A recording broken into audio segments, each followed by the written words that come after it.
আমার একটা অনুরোধ আছে, যেটা বলা হয় নাই, সেটা আমাদের সকল শহীদ পরিবার এবং আহত সন্তানদের মুখের কথা, শুধুমাত্র আমার ব্যক্তিগত বা আনাসের পরিবার বা জুনায়েদের পরিবারের না।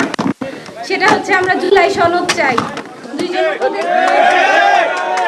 দুইজন উপদেষ্টার সামনে আমাদের বিনীত অনুরোধ, এটা শহীদ পরিবারের আকাঙ্ক্ষা, আহত সন্তানগুলার আকাঙ্ক্ষা, যারা আজকে বেঁচে থেকে, আমাদের সন্তানরা তো নাই, আমরা তো তাদের ফিরে পাবো না, কিন্তু যেই সন্তানগুলো আজকে ভোগাচ্ছে, যাদের পা হারা, হাত হারা, চোখ হারা, একটা অনিশ্চিত ভবিষ্যৎ যাদের সামনে, তাদের প্রত্যাশা, প্রত্যেকটা শহীদ পরিবারের প্রত্যাশা, আমরা জুলাই সনদ চাই এবং আমরা সেই রাষ্ট্রীয় মর্যাদাটা চাই। এবং দুইজন উপদেষ্টা মহোদয়ের সামনে এটা আমার বিনীত অনুরোধ, এবং আমি বিশ্বাস করি ইন্টারিম অবশ্যই শহীদ ও আহত পরিবারের প্রতি সহানুভূতিশীল, সে ধারণ করে এই 24-এর বিপ্লবকে, এবং সেইখান থেকে, সেই জায়গা থেকে সে আমাদেরকে জুলাই সনদ দিয়ে যাবে। আমরা নির্বাচিত সরকারের চাইতে বেশি ইন্টারিম সরকারের প্রতি আশাবাদী।